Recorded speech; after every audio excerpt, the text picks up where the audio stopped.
ස්ත්‍රීන් දැකීම, ඔවුන්ගේ ක්‍රියා දැකීම, ඔවුන්ගේ හඬ ඇසීම, ඔවුන්ගේ ගන්ධය ආප්‍රාණය කිරීම, ඔවුන්ගෙන් ලැබෙන රසය වැළඳීම, ඔවුන්ගේ ශරීර ස්පර්ශය ලැබීම, ඔවුන් හා සංභාෂණයේ යෙදීම, තවත් ක්‍රමවලින් ඔවුන් ඇසුරු කිරීම යන මේවා පිළිබඳව පුරුෂ චිත්තයෙහි හටගන්නා වූ සප්‍රීතික ලෝභයද පුරුෂ දර්ශනාදිය සම්බන්ධයෙන් ස්ත්‍රී චිත්තයෙහි හටගන්නා වූ සප්‍රීතික ලෝභයද රාග නම් වේ. මේ සමහර විට නිෂ්ප්‍රීතික දවන්නේ සමහර විට තවත් පුරුෂයෙකු සම්බන්ධයෙන් පුරුෂයෙකුටද, ස්ත්‍රියක සම්බන්ධයෙන් ස්ත්‍රියකටද රාගය ඇතිවේ. මෙය මෛත්‍රී, කරුණා, ශ්‍රද්ධාදී අනේක වේශයන්ගෙන් පහළ වී වංචා කරන ධර්මයකි. මෛත්‍රී රූපයෙන් වංචක රාගය. තමා විසින් රාග වශයෙන් ඇලුම් කිරීම, නුසුදුසු කෙනෙකු යන හැඟීම ඇති කෙනෙකු සම්බන්ධයෙන් යම් කිසිවකුට රාගය ඇති වුවහොත් ඒ තැනැත්තා රාගය දුරු කිරීමට උත්සාහ කරයි. දුරු නොවේ නම් වැඩෙනු නොදෙන්නට උත්සාහ කරයි.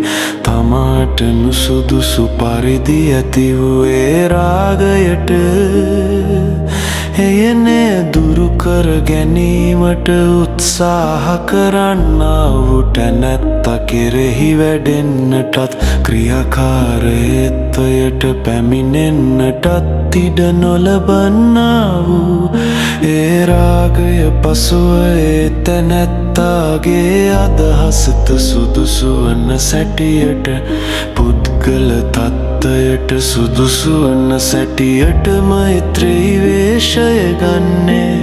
මෛත්‍රී වේශයෙන් හෙවත් මිත්‍රත්වයේ ආකාරයෙන් ඒ තැනැත්ත කෙරෙහි රාගය පහළවන්නේ. එසේ පහළ වූ කල්හි ඔහුට ඒ රාගයම බව නොදැනෙන්නේ. එයට රැවටුණා වූ හෙතෙමේ මෛත්‍රිය හෙවත් මිත්‍රත්වය සෑම දෙනා සමගම පැවැත්වීමට සුදුසු දෙයකැයි. මෛත්‍රී වේශයෙන් පැමිණි රාගය පිළිගන්නේය. එයට වැඩෙන්නට අවකාශ දෙන්නේයා. එසේ අවකාශ ලැබූ රාගය මෛත්‍රී වේශයෙන් ක්‍රමයෙන් වැඩි. පසුව රාගය සැටියටම සිට ක්‍රියාකාරීත්වයටද පැමිණෙන්නේ. මෙබඳු කරුණු වලින් පරිස්සම් වීම ඉතා දුෂ්කර නුවණැතියෝද මේවාට මුලා වී අන්තයේදී වරදට පැමිණෙති.